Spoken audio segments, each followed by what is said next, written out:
भगवान क्या है, भगवान कैसे है, कुछ नहीं जानते। भगवान का क्या स्वरूप है कुछ नहीं पता, लेकिन एक सरलता थी उनके हृदय में, सरल भाव था। अब वह बालक अवस्था में अपने घर पे रहते महाराज, और खाने की इतनी आदत कि खाते ही रहते। कोई कहता अरे पानी तो पियो, पानी तो पियो। अरे बोले पेट तो भरने दो तभी तो पानी पिएंगे। 5-5 व्यक्तियों का अकेला ही खा जाता भोला राम। अब घर वाले बड़े परेशान, करता रहता कुछ नहीं है महाराज, खाते ही रहता है। और देखिए वह उतना ही खाता है जितना उसका खाता है, कोई आपसे ज्यादा नहीं खा सकता। उसका जितना आपके पास खाता रहेगा वो उतना ही खाएगा। तो माता पिता बड़े परेशान, बोले 5-5 आदमियों का अकेला खा जाता है और कोई काम धाम नहीं करता। एक दिन एक महात्मा जी आए, उनसे शिकायत किया कि ये बालक हमारा इतना खाता है कि अंत नहीं होता, पेट ही नहीं भरता इसका, और करता जाता कुछ नहीं है। तो महात्मा जी कहते हैं अरे चिंता मत करो, ये तो भोला है बेचारा, और ये उतना ही खाता है जितना इसका आपके यहाँ खाता है। लेकिन माता पिता कहाँ समझने वाले, गरीब परिस्थिति महाराज, और 5-5 बार खाए और कोई कहे कि पानी तो पियो, तो बोले बीच तो आने दो, बीच ही नहीं आती, खाते ही जाए। तो एक दिन पिताजी ने फटकार लगा करके भगा दिया, चलो यहाँ से जाओ, बाहर जाओ, जहां जो खाना है खाते रहना। अब बड़ा दुखी हो गया भोला राम, कुछ जानता नहीं दुनियादारी के विषय में। अब रोते रोते बाहर तो निकल गया महाराज, और फिर जब उसको भूख लगी फिर से घर में आ गया। तो घर वालों ने बोले क्यों आ गया? बोले मुझे लगा आप मुझे भगाने के बाद पछता रहे होंगे। बोले यहाँ कोई नहीं पछता रहा, तुम तो जाओ। तो भोला राम बड़ा ही परेशान हो गया और फिर से महाराज निकल पड़ा। अब सीताराम सिर्फ सीताराम जानता था कि सीताराम है, सीताराम कैसे है वो भी नहीं पता, बड़ा ही भोला। अब सीताराम करते हुए एक आश्रम के पास से निकल रहा था। जो संत महात्मा होते हैं महाराज बड़े हेल्दी होते हैं थोड़े, तो एक महात्मा जी आश्रम के बाहर बैठे हुए थे। उनको ताड़ता, मन ही मन विचार करता, अरे इन्हें तो बहुत खाने को मिलता होगा तभी तो अच्छे हट्टे कट्टे हैं। अब महात्मा जी पूछते क्यों इस प्रकार से देख रहे हो, क्या हुआ? तो बोले कुछ नहीं महात्मा जी, कुछ नहीं। तो बोले बताओ क्या हुआ? तो महाराज आप ये किसी आश्रम में रहते हो? बोले हाँ, हम यहाँ के महंत हैं। क्या यहाँ पे हम भी रह सकते हैं? बोले ठीक है आप भी रहो। अब रहने के लिए तो महाराज पूछ लिया, लेकिन एक बीमारी और है खाने की। तो पूछता यहाँ पे कितने बार भोजन करवाया जाता है, कितने बार प्रसादी मिलती है? तो बोले 5-5 पंगतें बैठती है। लेकिन भाई तुम पूछ क्यों रहे हो 5-5 बैठती है या एक बैठती है? बोले महाराज के 5 में बैठ सकते हैं। बोले ठीक है, लेकिन इतना कैसा खाना है कि 5-5 बार खा लोगे आप 5 पंगतों में बैठ के? बोलो हर हर महादेव, हर महादेव। तो महाराज महात्मा जी बोलते चलो ठीक है तुम 5 पंगतों में बैठना। अब भोला राम वहां रहने लगता। बोले काम क्या है? बोले काम नाम कुछ नहीं है, बस मंदिर में थोड़ा झाड़ू पोछा करना है और सीताराम जी का कीर्तन करना है। चलो ठीक है, बड़ा प्रसन्न हुआ कि घर से छुट्टी मिली। घर में तो डांटते ही रहते थे खाने पर से, लेकिन यहाँ तो महात्मा जी के साथ है 5-5 पंगतों में खिलाता है। लेकिन एक समय ऐसा आया महाराज, दिन था एकादशी का, और एकादशी के दिन हमने अभी आपसे बताया कि वैष्णवों के यहाँ अनाज नहीं बनता है। तो अभी तक तो खूब 5-5 पंगतों में खाता, लेकिन जिस दिन एकादशी आई महाराज सुबह उठा, स्नान इत्यादि किया, रसोई की तरफ गया तो सभी बर्तन खाली, रसोइये गायब। बोले कहीं कोई अता पता नहीं है भोजनों का। तो मालती जी के पास गया। क्यों गुरुदेव, आज भोजन इत्यादि की क्या कोई व्यवस्था नहीं है? सुबह से ना कोई रसोई, ना कोई बर्तनों की आवाज। तो गुरुदेव कहते हैं बेटा, आज तो एकादशी है और हम वैष्णवों का परम कर्तव्य है कि हम एकादशी का व्रत रखें, इसलिए आश्रम में कुछ बनने वाला नहीं है। और तुम जो कि इस आश्रम में रहते हो, हमसे दीक्षित हो, तो तुम्हारा भी फर्ज बनता है इस एकादशी के व्रत को करने का। तो भोला राम बेचारा हाथ जोड़ करके कहता, महाराज गुरुदेव आप तो हमें क्षमा करें, क्योंकि आज यदि हमने एकादशी कर ली तो कल की द्वादशी देख ही नहीं पाएंगे।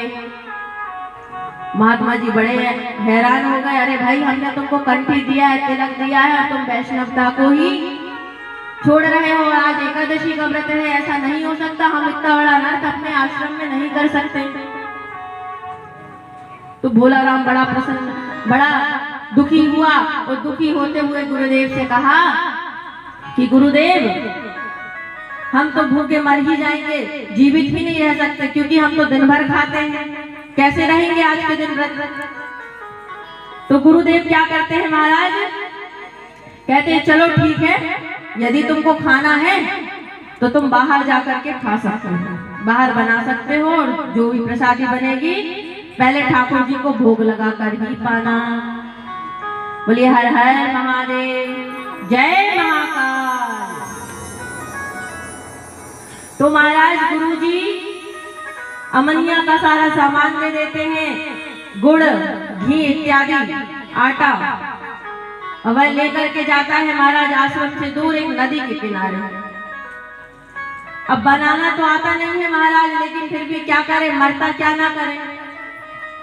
अब पेट को भरना है तो कैसे भी उल्टी सीधी जैसे बने वैसे सही।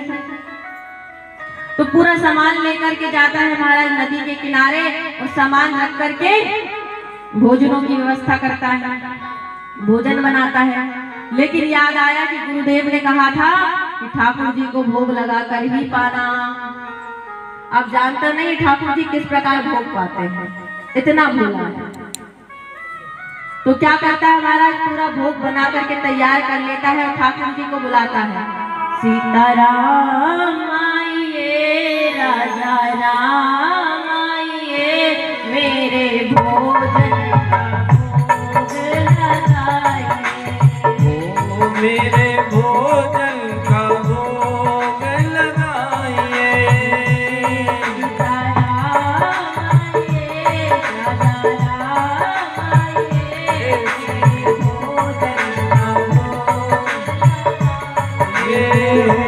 सीताराम आइए, प्रभु राम आइए, मेरे भोजन का भोग लगाइए। मेरे भोजन का भोग लगाइए, का भोग। अब महाराज जब भगवान राम को बुलाता है कि आइए भगवान ठाकुर जी भोग पाइए, तो ठाकुर जी नहीं आते। तो क्या कहता है महाराज, आचमनी खाना आरती आचमनी अर्घन आरती यहाँ यही मेहमानी। रोटी खाओ प्रभु जी, पियो नदी का पानी, ओ पियो नदी का पानी। राजा राम आइए, ओ सीताराम, मेरे भोजन का भोग लगाइए। राम आइए, प्रभु राम आइए, मेरे भोजन का भोग लगाइए। ये भोजन का भोग लगाइए। तो महाराज बड़ा उदास हो गया। फिर क्या बोलता है, भूल करोगे यदि तज दोगे, भोजन रूखे सूखे। भूल करोगे यदि तज दोगे, सूखे सूखे। भूल करोगे यदि तज दोगे, भोजन रूखे सूखे। भूखे। एकादशी आज मंदिर में पड़े रहोगे भूखे, पड़े रहोगे भूखे। सीताराम आइए, सीताराम आइए, मेरे भोजन का भोग लगाइए। सीताराम आइए, प्रभु राम आइए, मेरे भोजन का भोग लगाइए। ओ मेरे भोजन का भोग लगाइए। तो जब महाराज ये बोलता है कि आचमनी अर्घाना आरती, यहाँ यही मेहमान, क्योंकि नदिया के पास महाराज कहाँ की आचमनी, कहाँ का अर्घा, तब भी भगवान नहीं आते। लेकिन भगवान ये बड़े कौतुकी हैं, ऐसे भक्तों के से मिलने जरूर आते हैं महाराज, और इनसे व्यंग भी करते हैं। जब भक्त कहता है कि एकादशी आज मंदिर में पड़े रहोगे भूखे, वहां भी कोई व्यवस्था नहीं। यदि तुम सोच रहे होंगे मस्त चकाचक वहां मिलेगा, तो वहां भी आज कुछ मिलने वाला नहीं है। तो भगवान प्रकट हो जाते हैं। अब भगवान प्रकट होते हैं महाराज, अब उसको क्या पता भगवान किस प्रकार भोजन करते हैं। भगवान प्रकट हुए तो बड़े ही सुंदर लग रहे हैं, सामने खड़े हैं। अब भगवान, एक ही भगवान को तो बुलाया था, लेकिन माँ जानकी हमेशा साथ में रहती है। नीलम भुजश्याम मणिकोम बलांगम सीता समारोपित बाणौ गृहीत्वा चारुचापम नमामि रामं रघुवंशनाथम।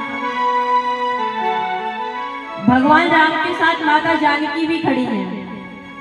तो भक्त देखता है तो कहता है, ठाकुर जी ये कौन है? हमने तो आपको बुलाया था भोग के लिए। तो बोले, भोला राम ये हमारी श्रीमती है। अब भोला राम ने कहा, आश्रम में तो महाराज हमारी एकादशी थी ही थी, यहाँ भी हो गई, क्योंकि हमने भोजन तो दो लोगों के हिसाब का बनाया है, एक हमारा और एक तुम्हारा। अब यहाँ आप इनको भी लेकर के आ गए, लेकिन कुछ नहीं, आपकी शोभा नीलम भुजश्याम मणिकोमलांगम, आपकी शोभा इतनी सुंदर है कि इस बार तो आप पालो, लेकिन अगली बार जब आओ तो बता करके आना। अब क्या करता है महाराज, जैसे तैसे जो बचा कुचा है वो पा लेता है और फिर से आश्रम में जाता है महाराज। फिर वही 5-5 पंगतें खूब खाता और सीताराम बसता। लेकिन फिर जब 15 दिन हुए महाराज, तो फिर से एकादशी आ गई। अब गुरुदेव से क्या बोलता, गुरुजी आपने जो राशन पानी दिया था ना, अमनिया का सामान इत्यादि, वह कम पड़ गया। बोले क्यों? कितना खाते हो, इतना तो दे रहे हैं। तो कहता है, आपने बोला था एक ठाकुर जी को भोग लगा के खाना, हमको क्या पता कि एक के साथ एक फ्री होता है। बोले हमने एक के हिसाब का बनाया था, वहां पे 2-2 उपस्थित हो गए। अब जो गुरुजी थे वह बड़े आश्चर्यचकित, क्योंकि भगवान इस प्रकार भोग थोड़ी ना लगाते हैं। लेकिन अब भोला राम जाने कि भगवान किस प्रकार उसे मिले।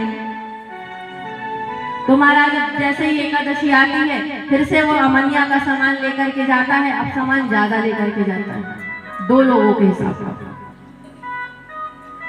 अब फिर से महाराज नदिया के पास में बैठता है और अपनी अमनिया करके प्रसादी तैयार करता है। लेकिन अब ठाकुर जी को भोग लगा के पवाना है, तो फिर से कहता है, सीताराम आइए, राजा राम आइए, मेरे भोजन सीताराम आइए, राजा राम आइए, मेरे भोजन का भोग लगाइए। ओ मेरे भोजन का भोग लगाइए। श्री राम आइए, राजा राम आइए, मेरे भोजन का भोग लगाइए। ओ मेरे भोजन का भोग लगाइए। फिर से महाराज ठाकुर जी को बुलाता है कि सीताराम आइए, मेरे भोजन का भोग लगाइए। अब फिर से क्या करते हैं, भगवान राम भी बड़े कौतुकी हैं। अब इस बार तो महाराज सीता को लेकर के आए थे, अब लक्ष्मण को लेकर के आ गए।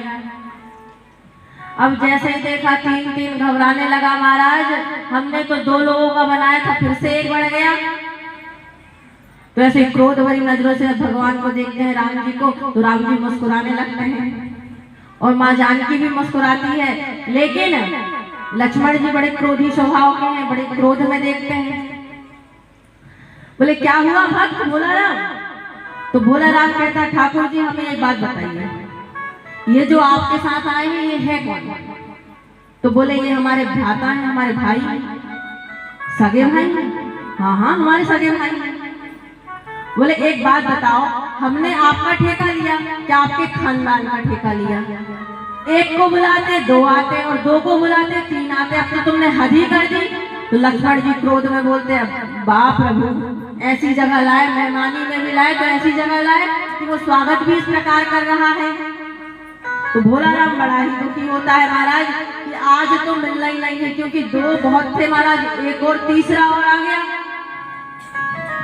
अब भोला राम नीचे नजरें करे हुए महाराज, हाथ जोड़े हुए क्रोध में और दुखित होता है महाराज।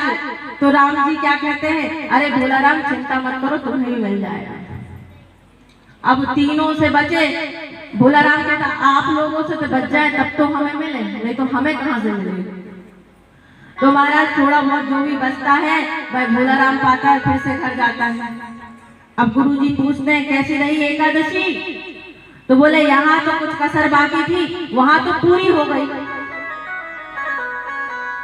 आज उस बार आपने कहा था ठाकुर जी को भोग लगा के आना खाना करके, तो आज महाराज सीता जी भी आई और साथ में उनके एक भैया हैं जो बड़े क्रोधी स्वभाव के, उनको भी साथ में लेकर के आ गए। अब गुरुजी बड़े ही चकित कि ये बात क्या कर रहा है, क्या ये राशन पानी बाहर ले जाकर के बेचता है? अब बड़े दुखी होते हैं भोला राम जी। और महाराज फिर से वही रूटीन चालू है कि 5 बार पंगत तो खूब खा रहे हैं, खूब सीताराम जप रहे हैं महाराज। अब एक और एकादशी फिर से आती है महाराज, और इस बार क्या करता है भोला राम, खूब सारी सामग्री लेकर के जाता है। खूब सारी मतलब भगवान हर बार एक बढ़ते हैं, तो उसके हिसाब से बहुत सारी सामग्री लेकर के जाता है। लेकिन गुरुजी को डाउट रहता है कहीं ये बाहर बेचने तो नहीं ले जा रहा। तो गुरुजी पीछे पीछे जाते हैं भोला राम के। अब भोला राम क्या करता है देखो, जो सामग्री लाई है उसको तो नदी के पास रख दिया महाराज, और पेड़ के पास चुपचाप बैठा है और अब कुछ नहीं कहता है, अब कुछ भी नहीं बनाता है। बोले आएंगे देख लेंगे उसके हिसाब से बना लेंगे। तो बिना बुलाए बिना ही भोजन इत्यादि बनाए बुलाने लगता है, राजा राम आइए सीताराम भोग का भोग लगाइए, सीताराम आइए, राजा राम आइए, मेरे भोजन का भोग लगाइए। हाँ मेरे भोजन का भोग लगाइए। ओ मेरा राम आइए, राजा राम आइए, राम आइए, मेरे भोजन का भोग लगाइए। ओ मेरे भोजन का भोग लगाइए। आज इसने क्या किया, सामान ला करके नदिया के पास रख दिया और बनाया नहीं। बोले पहले बुलाते हैं, पता तो करे कितने आए हैं। तो महाराज बिना ही अमनिया किए भगवान ठाकुर जी को बुलाने लगा, और ठाकुर जी भी आ गए महाराज। और इस बार ठाकुर जी ने अपना पूरा राम दरबार लेकर के आया, सीता मैया, लक्ष्मण जी, भरत शत्रुघ्न और हनुमान जी। अब जैसा ही भोला राम देखता है, आज तो भगवान ने हद ही कर दी। गुरु जी के ठाकुर जी की तो गिनती नहीं है। आज महाराज भोला राम सच में बहुत दुखी होता है, आज तो बिल्कुल नहीं मिलेगा। बोले ठाकुर जी ये सब कौन है इतने सारे लोग? तो बोले ये भी हमारे भाई हैं। बोले ये हमारा छोटा भाई है, ये उससे बड़ा, ये उससे बड़ा, तो ये तीनों हमारे भाई हैं। तो भोला राम बोलता ठीक है आपके ये तीनों भाई हैं, ये कौन है? बोले बंदर। इंसानों की क्या कमी बची थी, आपने बंदर भालुओं को भी लाना शुरू कर दिया। बोले अब हमको बनाना ही नहीं कुछ, जब हमें मिलना ही नहीं तो बनाए काहे को। इतने सारे लोगों को देख करके घबरा जाता है कि आज कुछ नहीं मिलना है महाराज, पेड़ के नीचे बैठ करके रोता है। श्री भरत जी भंडारे बनाने लगे, श्री भरत जी भंडारे बनाने लगे, श्री भरत जी भंडारे बनाने लगे, श्री भरत जी भंडारे बनाने लगे। पूछ से पहुँचते श्री अंजनी कुमार, पूछ से पहुँचते अंजनी कुमार, पूछ से पहुँचते श्री अंजनी कुमार, पूछ से पहुँचते श्री अंजनी कुमार। अपनी पूछ से पहुँचा लगाने लगे, अपनी पूछ से पहुँचा लगाने लगे, श्री भरत जी भंडारे बनाने लगे, श्री भरत जी भंडारे बनाने लगे, श्री भरत जी भंडारे बनाने लगे। अब महाराज भरत जी भंडारा बनाते हैं। अब जब भक्त बना के नहीं खिलाएगा तो भगवान को तो बनाना ही पड़ेगा। तो भरत जी भंडारे बनाते हैं, शत्रुघ्न जी जंगलों से समिधाएं इकट्ठा करते हैं और हनुमान जी अपनी पूंछ से पोछा लगाते हैं। अब भोला राम बेचारा देख देख के रो रहा है बैठ करके। अब भगवान ने बोला अरे भैया टेंशन मत करो, मिल ही जाएगा कुछ ना कुछ। तो बोले हमें पक्का पता है आप कुछ नहीं मिलोगे बार, क्योंकि इंसान को छोड़ो बंदर से बच जाए तो हमें मिले। बोले आपने आज हद कर दी, इंसानों को छोड़ो बंदरों को भी साथ में ले आए। और ठाकुर जी याद रखना हमने तुम्हारा ठेका लिया, तुम्हारे खानदान का नहीं लिया, अच्छा नहीं होगा, अगले बार हम कुछ नहीं लाने वाले, हम तो वहीं एकादशी मनाएंगे। इस प्रकार खूब रोता है महाराज आंख बंद करके। अब गुरुजी पीछे आए हैं, कहीं ये सामग्री बेचता तो नहीं। तो गुरुजी पेड़ के पीछे छिपे हुए हैं, पूछता है क्यों भोला राम भंडारा क्यों नहीं बना रहे हैं, प्रसादी बनाओ। तो कहते हैं आपके जी ठाकुर जी बनाने दे तब तो हम बनाए। तो गुरुजी बड़े चौंक जाते हैं महाराज, कौन से ठाकुर जी। अब गुरुजी को क्या पता ठाकुर जी बना रहे हैं। अब गुरुजी पूछते कौन से ठाकुर जी, सामान तो वहां रखा। भोला राम को सब कुछ दिख रहा है कि ठाकुर जी बना रहे हैं, माँ जाने की रसोई बना रही है। और जब माँ जाने की रसोई बना रही है तो महाराज बड़े बड़े सिद्ध साधु जन भी वहां पर भंडारा पाने के लिए आ रहे हैं, क्योंकि स्वयं लक्ष्मी जी बना रही है। अब गुरुजी बड़े ही परेशान कि ये कैसी उल्टी सीधी बात कर रहा है, सामान वहां रख दिया, यहाँ आंख बंद करके रो रहा है। तो भोला राम क्या बोलता है ठाकुर जी, हे ठाकुर जी सुनो तो, आप ये भोजन इत्यादि बना रहे हो, माँ जान की रसोई बना रही, भरत जी सहयोग कर रहे हैं, लेकिन गुरुजी क्यों कह रहे हैं कि ये भंडारे आप बनाओ, आप हमारे गुरुजी को दिखते क्यों नहीं हो। तो राम जी क्या उत्तर देते हैं, बोले हम गुरुजी को नहीं दिख सकते, हम तो तुमको ही दिखेंगे। बोले क्यों, गुरुजी हमारे बहुत बड़े ज्ञानी हैं, 24 घंटे आपका नाम सुमरन करते हैं, सत्यनिष्ठावान है, फिर उनको क्यों हम नहीं दिख रहे। तो महाराज भगवान उत्तर देते हैं देखो गुरुजी ज्ञानी है, ध्यानी है, सब कुछ है, लेकिन गुरुजी सरल नहीं है।